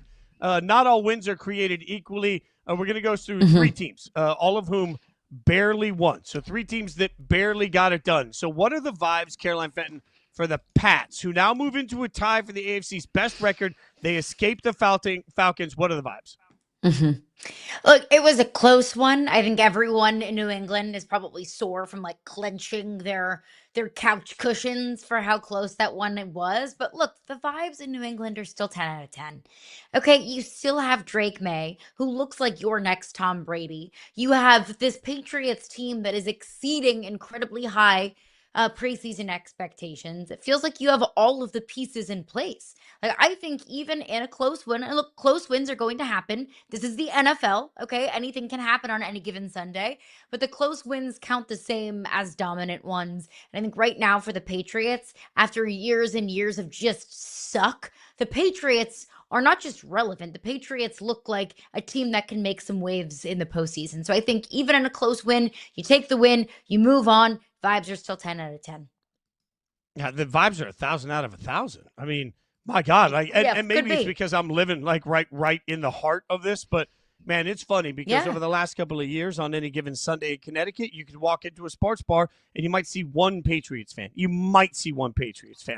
The fan base has just gotten awful quiet over the last few years, and all of a sudden the area I'm in, which is right in the thick of Boston and New York, has been overtaken with Giants jerseys everywhere. Giants and Jets jerseys still out, even though their teams suck. Patriots jerseys nowhere.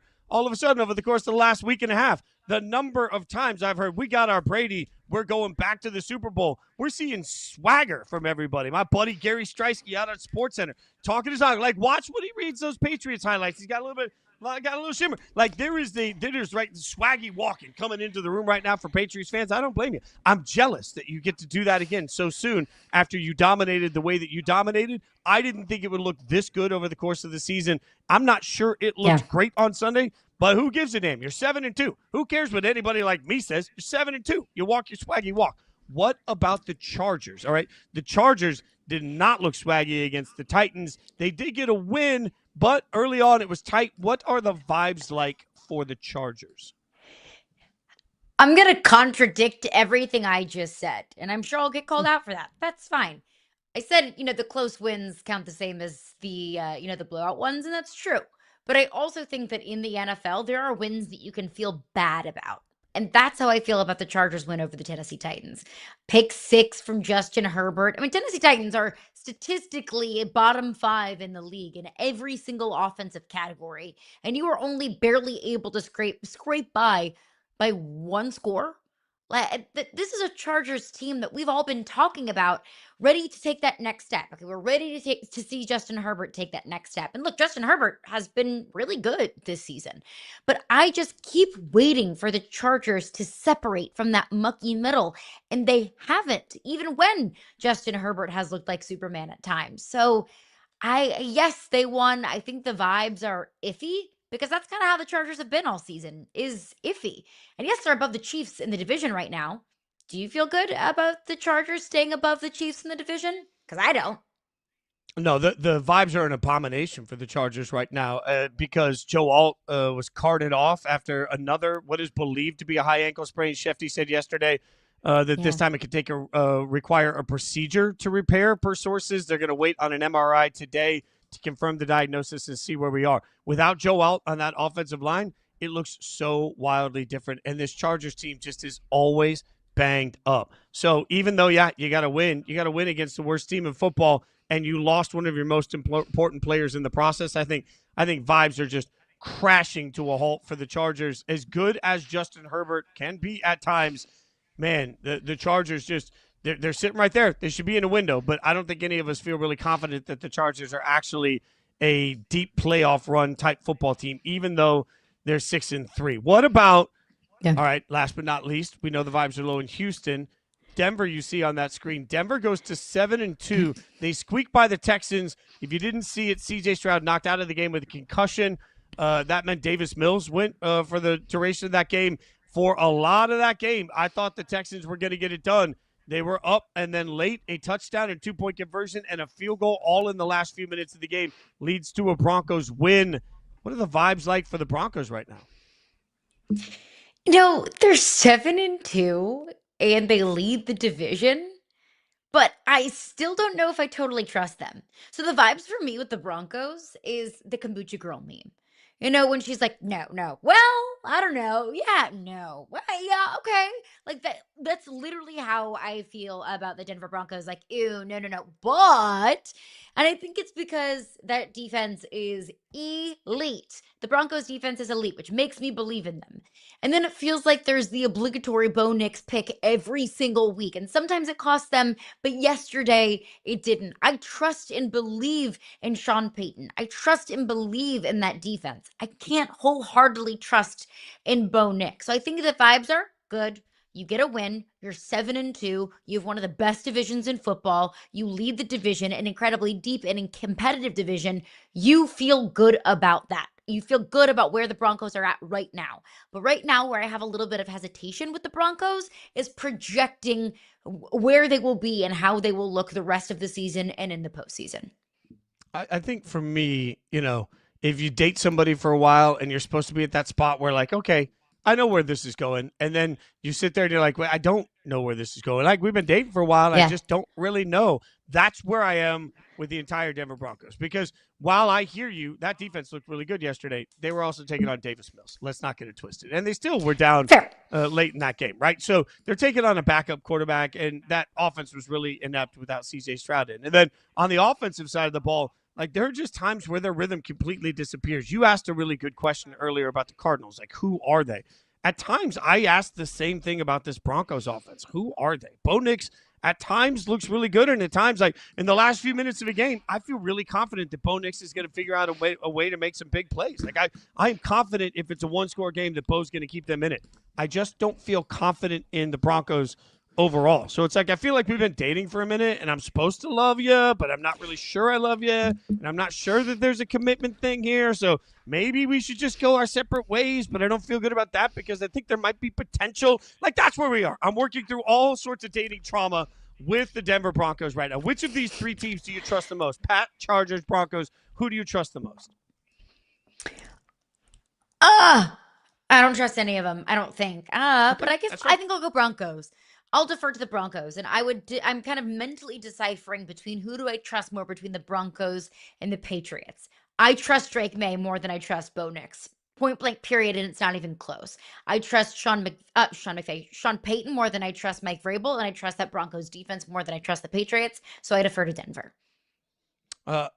All of your math, I do the exact same way, but I trust Drake May so much more than I trust Bo Nix that I actually end up with another answer. I copied your math test, and somehow I thought that the right thing to do was like in high school. I copied your math test, and Take then a different I decided answer. I'd change the answer. We'll see how that works. Yeah. Come back tomorrow morning. More Yahoo Sports Daily right here at 9 a.m. She's Caroline Fenton. I'm Jason Fitz. Thanks so much. See you tomorrow morning.